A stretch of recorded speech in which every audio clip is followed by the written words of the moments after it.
Hello everyone, welcome back to Pixel Village and I'm Radha Krishnan.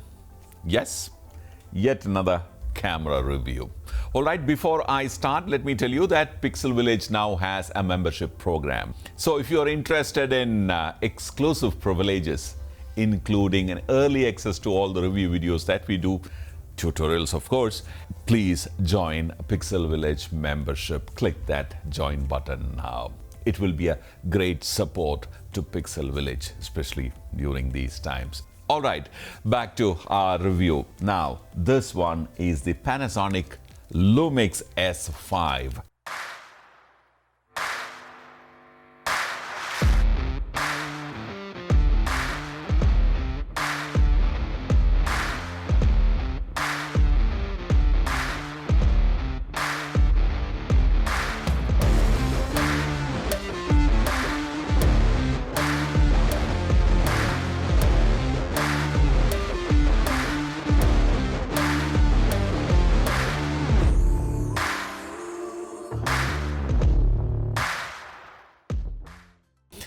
Well, this is the second Lumix camera that we have received in Pixel Village for a review. The first one was the S1 some time back. Well, we really like the Panasonic Lumix cameras. We reviewed it. We thoroughly enjoyed the whole build quality, the whole experience. We thoroughly enjoyed it. If you have not watched the S1 review, the camera is still out, still very valid camera. Please, I'll add the link in the description. Please click on that and watch. Okay, S5 is the latest one. Of course, it just launched a couple of months back. Lots of people have started using it, and we've been getting regular requests to review the S5, and finally here it is. A little trivia before we start is that I'm sure most of you already know that Panasonic is actually one of the early adopters of mirrorless technology. It was originally invented by Epson way back, but they never pursued it. They were an entirely different business altogether. Panasonic followed it up, Olympus did, and they came up with this Micro Four Third range of cameras, still very valid cameras, extremely capable cameras. And Panasonic, of course, had their, very popular GH series. Now, Panasonic is actually known for the video, professional digital filming and videography. Their Vericams are legendary. Now, when they created the, still cameras, well, naturally, there were a lot of emphasis were given for filming. So if you notice the GH series cameras, all the GH series in fact had 422 10-bit internal and a slow speed and all that many years back. Well, of course, then the L Alliance happened. Leica, Panasonic and Sigma came together and created this new series. And of course, now this is the fourth camera in that series, a full frame one. Now, let's quickly get into the camera review. In terms of size, this sits in between the Micro Four Third and the S1, the S1R and the S1H size. I think this is perfect size. I always felt that the Panasonic, in fact, that was the first mirrorless camera which actually beat or never cared about this, the whole belief of mirrorless should be small, etc. The S1 came with, decent. It was a big size camera, so I felt pretty nice, pretty comfortable holding that camera in, when it came out, and I even expressed that in our video. This is slightly smaller than that, but stays perfectly in your hand. Very well balanced. The grip is fantastic. Everything is very nicely placed. Great build too. Now, that's something which I really like about Panasonic. They are built like a tank, and I said that about the S1 too. I have held and used the S1R. I've shot a little bit with the S1H. A couple of very close associates shot extensively with it, and they were extremely happy. Now, this camera has almost all features those cameras have at a much lower price point. The kit comes with a 2060. It's a new lens, a 2060 with a micro feature in it. That's the lens. It's got a fully articulating screen. It's got everything else in the right position, and of course a dedicated video function button. Everything else seems to be perfectly in place. I like the way the exposure compensation, ISO and white balance is right next to the trigger. Then of course you have two toggle buttons which are customizable, programmable. So 1, 2 and 3, these rotary wheels can be programmed to suit your convenience. Usually it's aperture, shutter speed and ISO. So you can do that according to your convenience. And of course you have a joystick at the back and a very conveniently placed focusing mode selection switch and a drive selection switch, which are, I think it is, is very, very thoughtful. Also, a programmable AF switch and a quick button. So most of the people, I'm sure, will resort to the Q menu, the quick menu, to select the functions. Of course, it's got 2 card slots, both SD. One takes the Type 1 and the other one takes the Type 2. So make sure that if you're shooting photo to 10-bit internal, which this camera can do, or a high-speed shoot, you will require a good write speed. So try and, definitely use the top slot for your SD Type 2 card. So that's very, very important. You must remember that. And of course, on the other side, standard HDMI, USB, and of course your mic and your headphone connections. The HDMI is the mini one. Well, lots of people prefer the full-sized one, like the one they have in the S1H, but the size of the camera has come down, so something has to definitely be compromised, but I suppose that's what happened here.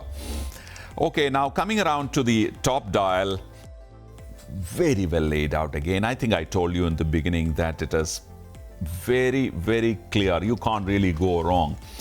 You know exactly what each dial and each button is meant for. The one on the left, of course, is not labeled. There's only icons there. Basically, it's for still photography.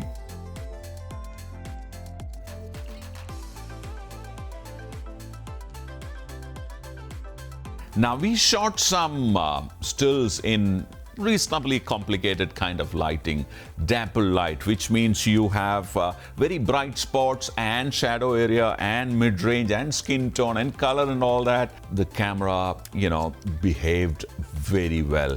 Now, acquiring focus, that is one area where the Panasonic has been lacking a little from ever since their first, S1 came out. Everyone loved their camera, the color, details, everything, both in stills and video, but the focusing, in fact, the speed in which the focus was acquired or shifted was a little doubtful. That probably because the type of focusing technique or mechanism which they have employed it here. So you must know that while getting into the shot or getting into the shoot rather, you must know what the product is capable of. So now they don't have any big claims about, you can go and shoot a skiing competition or a motorbike event or something like that. They've not made any such claims. So you should know where you're taking this camera to. This is definitely for relaxed shooting. Like I was telling you in the beginning, they came from an entirely different backdrop altogether, where image was everything. The quality of image was everything. Acquiring focus was achieved manually. There was somebody else who was doing it because they came, like I've told you, they came from a professional video background. So quality of the image was everything for Panasonic. I think that may be the reason why, in spite of the technology being available, they are still a little hesitant to kind of, adapt to, let's say, dual pixel kind of focusing technology. They may be other reasons which I don't know. I'm just assuming that this may be the reason. Now, this also shoots high resolution still. Basically, it takes advantage of the IBIS which is present in the camera to move the sensor around by 1 pixel. It shifts by a pixel and take 4 different shots, stitch them together and give you one very high resolution raw image. So you get a raw image of 96 megapixel. Okay, there is no increase in the angle of view. It will be exactly the same angle of view that you're shooting, but it'll give you 4 times heavy file with more information in it.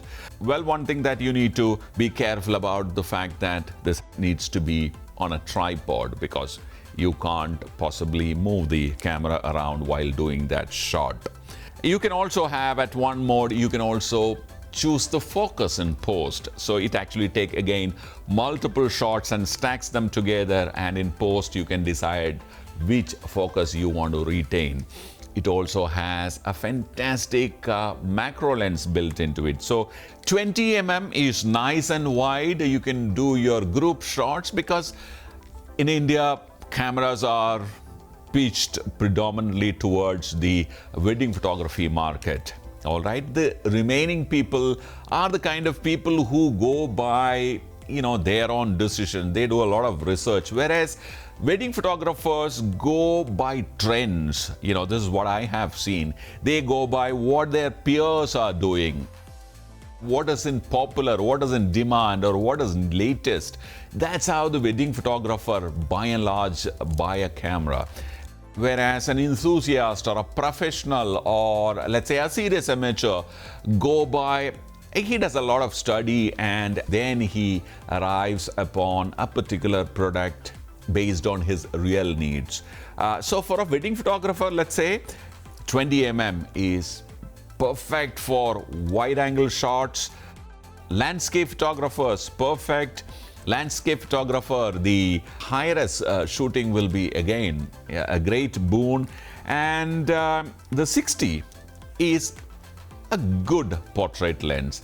Now, as you go tele, if you go towards 80 and 100 and 135, you see your subject becoming, because of the compression, start becoming a little fatter, or a little bigger. The cheeks become a little, wider and all that. But at 60, which is not wide nor tele, and of course, if you are an influencer, someone wants to shoot a lot of stuff for their Insta or Facebook or stories and stuff, it's got pre-inbuilt format. So you use that and it gives you 1:1 and 3:2 and 4:3 and 6:9 cropped images. So that's another very interesting feature. Now the video features. That's where this camera really shines. This has a lot of features which the elder brother, the S1H, has in it. To start with, it can shoot 4K 60p internally. All right, it can shoot 4K 422 10-bit up to 30 frames internally.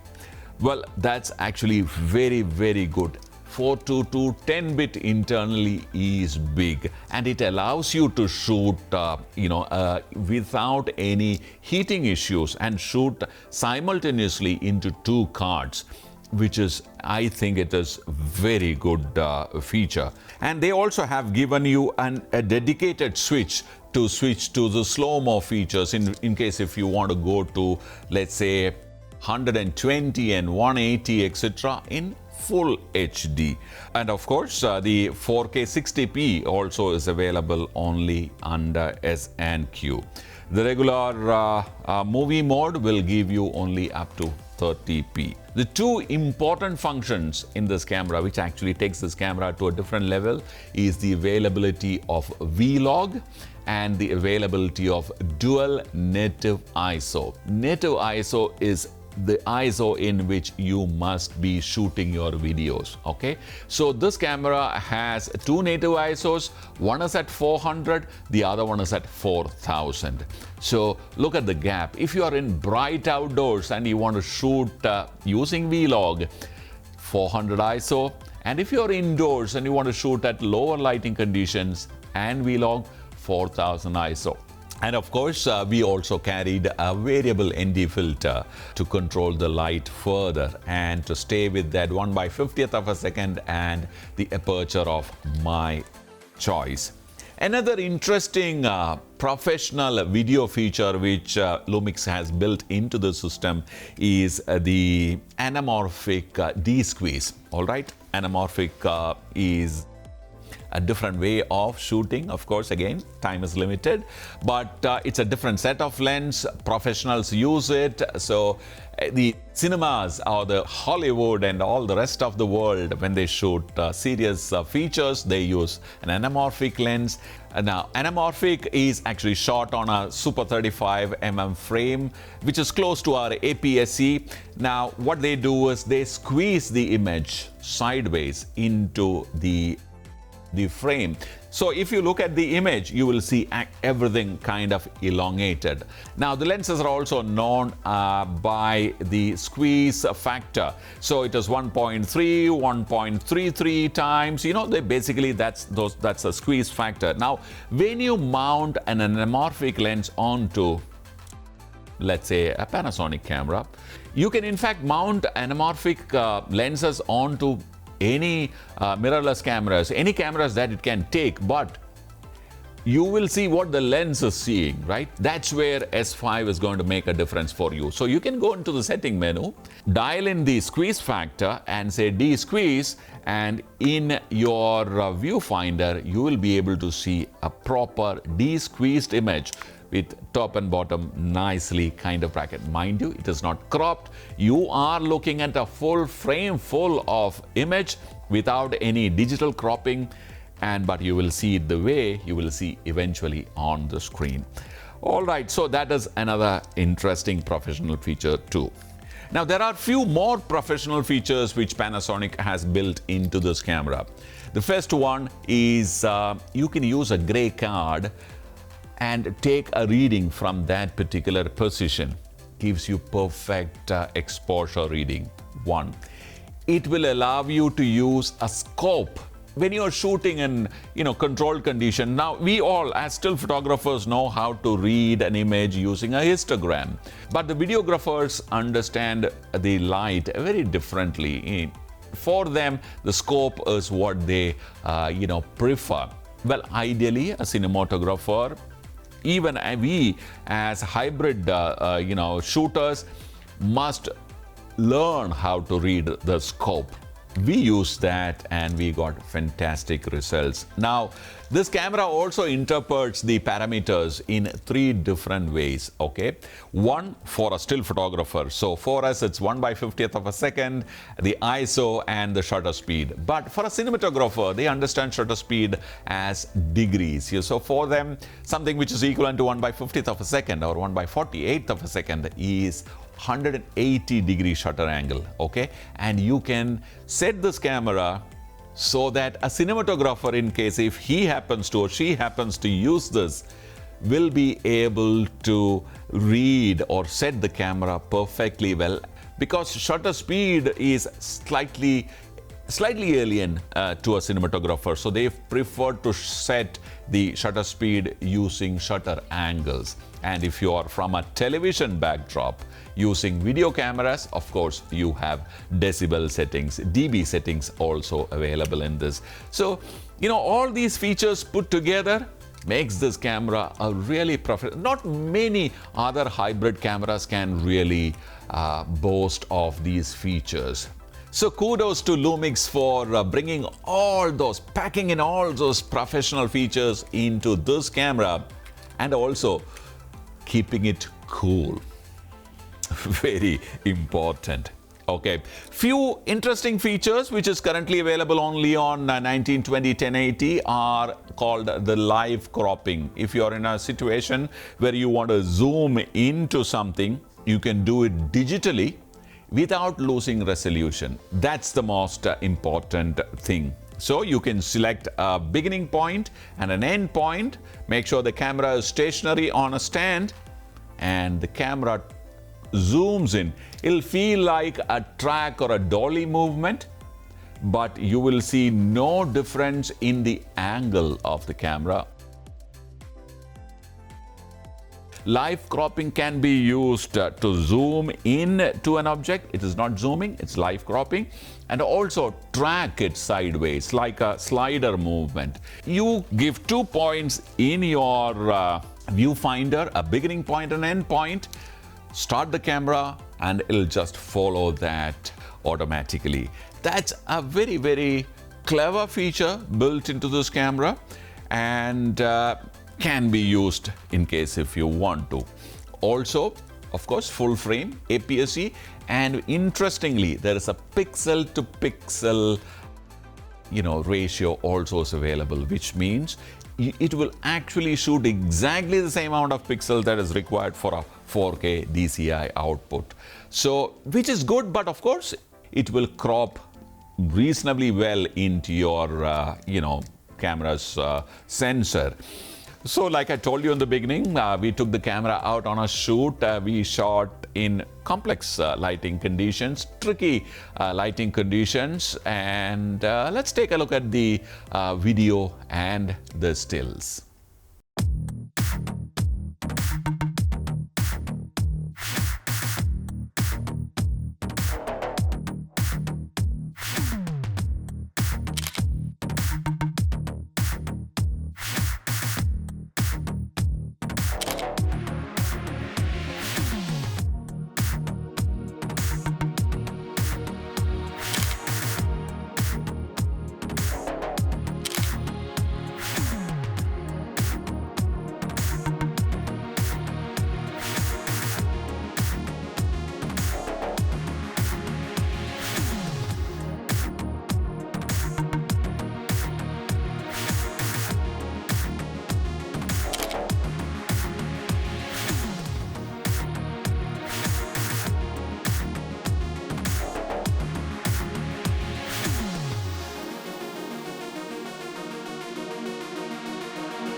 So what do you think? I keep asking this question because it's very important. What do you think is very important for us? Of course, as far as we are concerned, we really liked using this camera. Great grip, great body design, great layout, amazing image quality, right? You saw the dynamic range and the colors of both the stills and the video. I don't know if I mentioned, the Viilage can actually give you 14 stops of dynamic range, which is like amazing. Well, the only place where I thought, which is a non-fact, is that the speed in which the focus was acquired was a little bit of a suspect. We tried setting the camera to the quick mode, but there are times it had its own mind, okay? There were times when it was holding onto the focus or acquiring the focus like very fast. There is something, I mean, this guy has a mind of its own. If you're into serious filming, I would definitely say use manual focusing, use a follow focus mechanism. That's what I would advise. In still photography, I don't think this is a camera that you will want to take to a football game or let's say a skiing competition, but perfectly suited for street and perfectly suited for landscapes. Brilliant for wedding because the colors are amazing. Well, people talk about a lower resolution viewfinder. Didn't really bother me much. The colors were nice. All the informations were there. In fact, you can select. I mean, in fact, you can put so much of information onto the the screen that you can really crowd the screen. So all those functions were available. So we really like it. Now, is that focusing, the slowness in focusing, is that a big problem? I would say yes and no. I would actually say that you should actually know what equipment to buy depending on your actual use case scenario. If you are going to a racing ground, buy a racing bike, right? You are definitely not expected to take a touring bike to a racing track, right?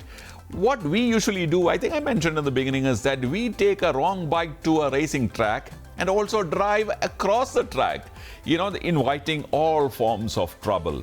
And at that point, blaming the equipment is probably not the right thing to do. So know what you require and buy exactly what you require. I don't think you should go by what your neighbor or your friend or whoever is saying. Touch, see it, use it, believe it, and then acquire it. In terms of its still photography capacity and in terms of its filming capability, this camera delivers real top-notch quality. The only thing I would say which is preventing this camera to become the most desired camera is undoubtedly its focus. And if you're someone who's interested in learning photography, of course, Pixel Viilage has a website where we have some of the finest photography mentors teaching photography online for you. Well, log on to www.pixelvillage.com to know more. Bye for now. But मुझे लगता है Panasonic is such a big tech giant. I'm sure they'll bring it soon. Either buy a firmware upgrade or probably, changing it. In either way, I mean, they must do it. There is no two ways about it. That's what I think. Huh? What do you say, Aditya? I think so. Solid.